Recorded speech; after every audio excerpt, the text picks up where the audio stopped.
Do you like cute things? Well, I do. So today, welcome to my side of the internet as we draw Sanrio characters, ones we love and bear.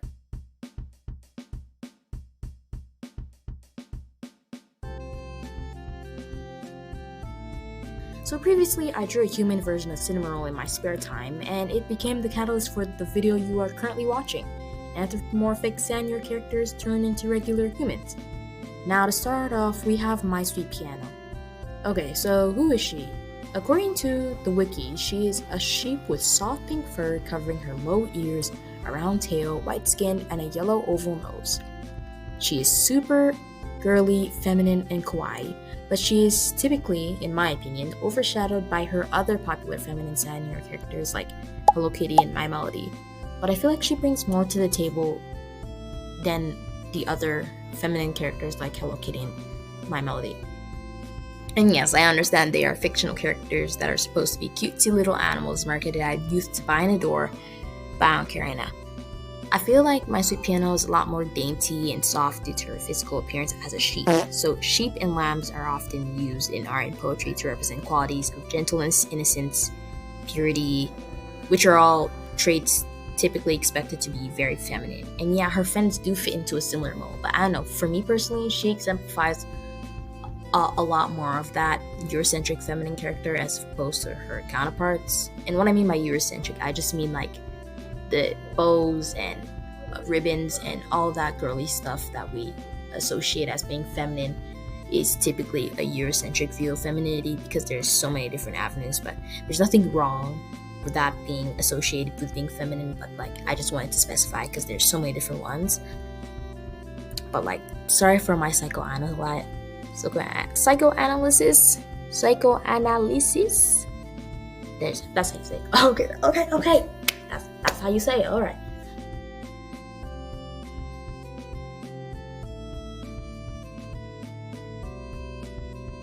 For her appearance, her woolly fur really reminds me of an afro, like on the top of her head, due to its shape and look. So I decided to make her a person of color, a darker skinned person, as opposed to her paler depiction. I did this partly because of the wool that I mentioned, but also because a lot of women of color aren't always shown to be cutesy. I'm saying this as a 13-year-old black girl, but maybe that's just the media I consume, but the message is just that anybody and everybody can be cutesy and preppy. So I am currently lining the image to prepare it for coloring, and of course our beloved marker time. Yep. Which is also the scariest part, but we don't talk about that ever. So I decided to use the coral pink Ahuhu marker for her skirt, which is number 211 on your swatch pad. And I did this because of the boldness of the pink and how it stands out. I know it doesn't necessarily match the exact colors of My Sweet Piano, but I don't really have the color, and I also wanted to give the drawing a more monotone look, where there are different shades of pink being used as opposed to it just being one kind of pink, which in my opinion could get boring. The fluffy top that she's wearing, which also resembles the character's woolly fur, will be number 263, aka Radiant Orchid. I think this color is the closest I have to matching My Sweet Piano's original tone. I also believe the character's original tone has more warm undertones than the color that I have. Oh yes, and I wanted the character's pose to mirror the pose where she has her hands on her face, eyes closed, super excited, head tilt, and all that. I think it just is really adorable. It's a really adorable and cutesy pose. I know I keep saying cutesy. I'm sorry for my repetitiveness, but bear with me. I don't know any other term to describe it as. I'll look it up. Synonyms for cutesy. Cute, attractive, precious, sweet, endearing, twee. Sweet, endearing. I'll use endearing.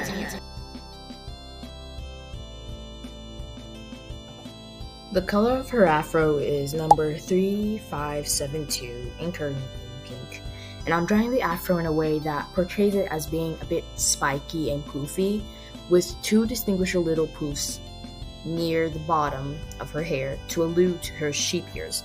But I don't know if it's very obvious, but I think it'll work still. And we are done. I like the finished look so far.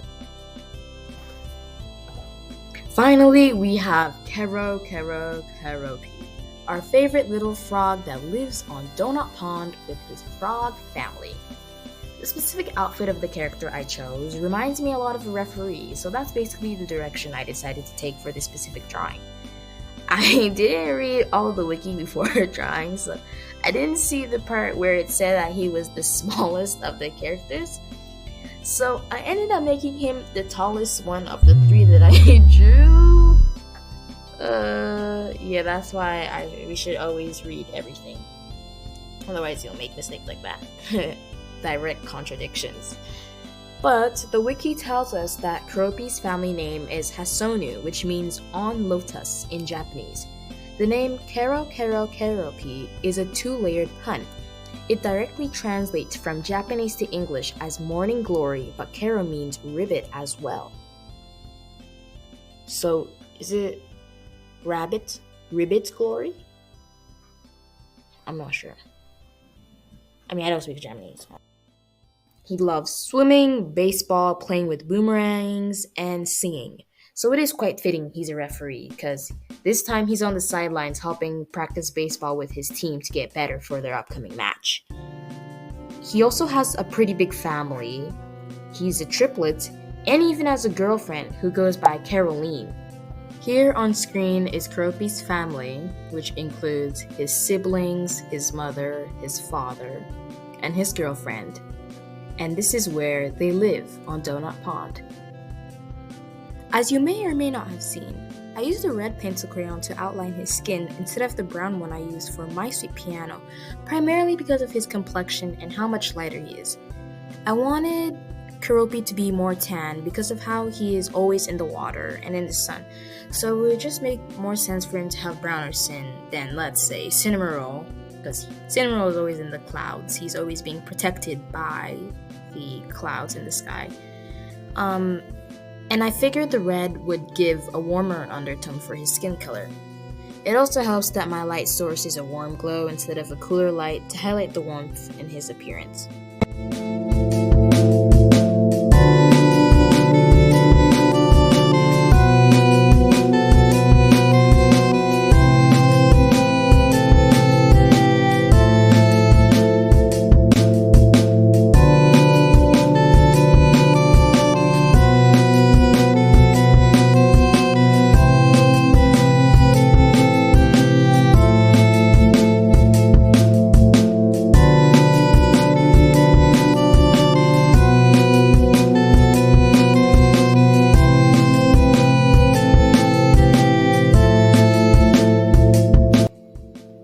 Keroppi's eyes are very huge and take up a substantial part of his face, so it makes sense to turn his large eyes into glasses due to how some glasses enlarge the eyes, cause I wouldn't really want his eyes to be the actual same size.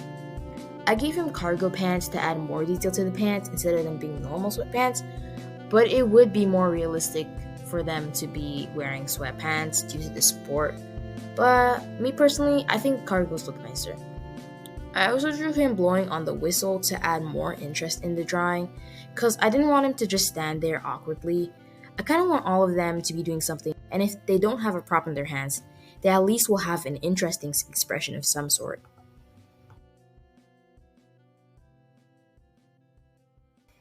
Now we are going in with 9544 Bud Green, I'm pretty sure. I think it looks great on him, and it matches his complexion pretty well if I do say so myself.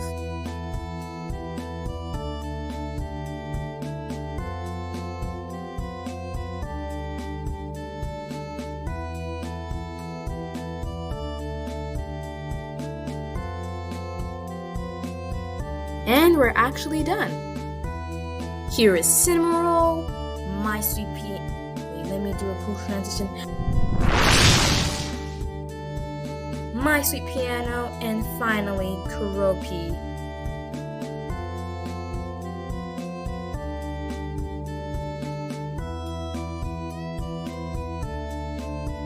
And this is all 3 of them. But wait, I feel like there's something missing.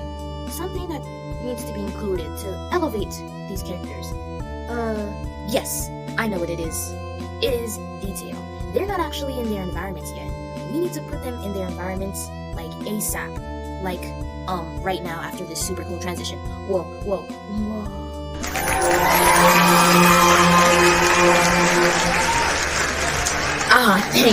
Thank you.